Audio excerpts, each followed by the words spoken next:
Do you want to make your own climbing holds? If so, this video is for you. I'm going to go over step by step in an overview to show you how to create some climbing holds. But first, let me give you an introduction on who I am with climbing holds. I started making my own climbing holds in the mid-90s. A gentleman moves into my town that used to make 3D props and advertisements in Hollywood and really knew how to sculpt and create these things. And he mentored me and showed me how to do this and get on the way with creating these amazing shapes. I started a company in the late 90s making climbing holds, which went nowhere. It was a bad time in the business, and it was a really bad timing for me in my personal life. But since then, I have always continued to shape as a hobby, so now I consider myself a hobbyist shaper. Now let's talk about the reason why you want to shape, because that is something that needs to be addressed. If you want to shape because it's something that you would enjoy, it'd be an artistic outlet for you where you can come in and create these beautiful shapes and then be able to use them and touch them, it could be very rewarding. If you are trying to shape and create your own climbing holds simply to save some money, don't do it unless you value your time as a very, very little, because it gets quite expensive to shape your own climbing holds and go all the way through from foam to finished product at home. Now let's talk about the medium that we're going to be carving, and that is a foam, typically floral foam. For a hobbyist shaper, this is the stuff that you're going to use right here. For me, my personal preference, I stay away from any floral foam that says wet floral foam. It is super soft and very difficult to use once you've got your beautiful shape created. Even just pouring your silicone wrong can mess up the shape. So if you want to have a specific shape, do not get the wet floral foam. If you're getting a little bit more into it, you want to steer away from this stuff. This is a different floral foam, different company. It's a Sahara 2 dry floral foam. I will have a link down in the description below on where you can get this stuff. It works up much, much nicer than this stuff. Okay, but I still do use this because it's just readily available. It's much easier to get. Now, how do you work it up? I have another video about tools and the best tool for shaping. I go over that stuff. I'll have a link for that at the end of the video and down in the description. Now let's talk about the design. The design of your hold needs to have a function. It's your idea and your design. But the things that you need to consider are bolt placement and where the washer is. Because you don't want to have the washer sitting so close to the edge. So my bolt hole is right here. And then my washer is going to be sitting pretty close to this edge right here. If it was any closer, it may create a weak point right here or even come through the hold. So you want to think about that. Another thing that you want to think about, how it's going to pour. So put it upside down and think about, are there going to be any bubble pockets that are going to be created when I pour this? This hold isn't going to have any bubble pockets because it doesn't have an end cut. The holds that you really need to be aware of and think about that are holds that have a really good end cut for a bucket. Next, let's talk about the molding process. Now, I have shot a bunch of videos on how to mold, and every single time they get messed up and I end up trashing it. So I'm going to take a little bit more time on how to mold in this process on a hold that I just shaped today. Now that we have the model done that we want to mold, and this is pretty rough. This is probably the roughest one that I've ever shaped and molded. but I need it done. There's actually a little piece right there. Another little piece right there. See, the more you move these around in the sun or in your light, the better. Okay, but this is what we're going with. And I have the hold designed so when I pour the actual hold, it's gonna flow through here really easy and there's no bubbles that are gonna be caught in here. But when I am doing the opposite, when I am pouring the silicone in here, there is a possibility for bubbles to be caught right here. So it's really important that I can reach my hand in this area and basically paint it on with my hands to ensure that there's no bubbles, or hope that there's no bubbles. So we're gonna make a dam around this so we can pour our silicone rubber over it and let it set.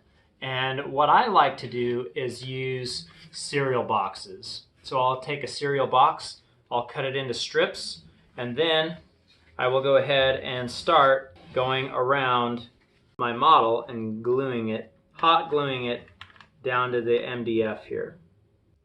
I forgot to mention that you need to glue this down, this piece as well, so when you pour it, it doesn't accidentally float up. This climbing hold, I am using a dowel system for the bolt hole. This one, I am just using the silicone rubber itself as the bolt hole. Now the reason why you want to do this one instead of just using the silicone is your longevity of the hold. So it is going to last a little bit longer if you're using that. Most of the time when you see molds for climbing holds that are damaged beyond using, it's because of that bolt hole being molded into the original mold. The tools that we have here, we have our silicone rubber, we have some mixing bowls, we have a scale, which is super important in this, and then we also have our leveling board, which is also super important. It needs to be level when you're pouring this. So let's go ahead and get going on this. Nice ribbon. So there we are, we're at 1,000 grams.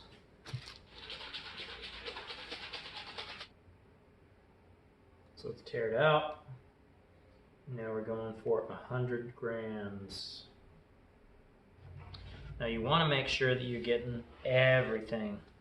So go all the way down, scrape the sides.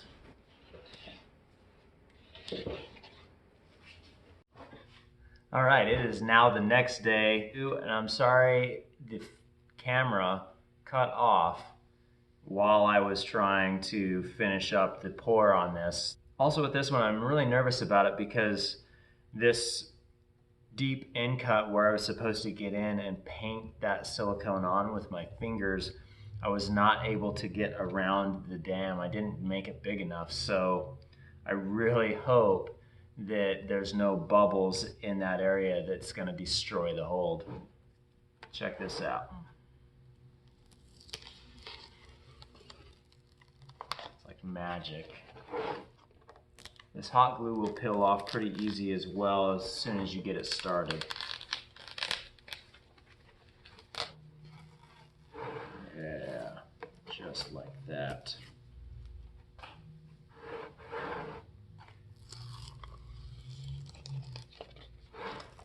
Now with this dowel, we're going to kind of peel it back a little bit. Okay, so give that a nice twist. Pull right up on out. Now, we peel this off. So I'm going to start at a corner and just slightly pull on it. That cracking sound is the foam releasing most likely the glue that we glued it down onto the board. Yep. So now that worked out really well.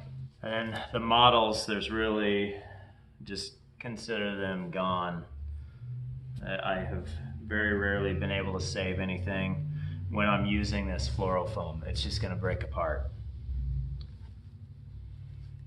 So let's go ahead and start up here. Start to peel this down. You want to be careful while you're peeling this apart. You're most likely not going to tear the mold, but you definitely don't want to tear the mold right now. So you want to be super, super careful, especially if you see right here, I got a little close to the edge. That's a little too close. I got to be really careful right there in that spot. This is initial cleaning. Now you'll see this green foam here. There's no big chunks. You want to make sure that you don't have any big chunks in here. And then your first pour will typically remove all of that. Now, the bubble sits right in here. This is going to be the top of the undercut. You see that nasty little thing right here. Yeah, so that's what I was trying to avoid by painting them with my hands, but it didn't work. It just caught a bubble there. And sometimes that happens. So now when we mold this, I'm going to have to go in every single hold and Dremel that back out and smooth it down. So I don't think that that's going to make it a bad hold, but there we have it. There's the mold. I also will go around and with a pair of scissors just trim up this edge of any flanges that were sticking out, and then I will also trim this guy off right here, and then we're ready to pour. Most polyurethanes mix up in a 1-to-1 ratio, so go ahead and measure that out and then mix it together and make sure that you're scraping the sides of your cup as you're mixing it. Then pour. I like to pour with a high stream because I don't degas, and that helps pull out any of the bubbles pouring with a high stream. Let it cure to the manufacturer's recommendation for the demolding time, and then very carefully start to peel it out of the mold. Now, this is something that I do with my very first pour is I do not put a release agent on the mold before I pour, and that's so I can help pull out all of that excess foam that I wasn't able to get out in the beginning. But in the next pours that I'll do, I put a release agent on there to help with the longevity of the mold. I hope that you've enjoyed this video. I'm sure that there's a few things that I've missed. I've tried to make this video at least 5 other times, and every time I've scrapped it. So this is going to be coming to you. I hope that you enjoyed it. Remember to hit that like button and subscribe, and I'll see you next time here on Climber Dad.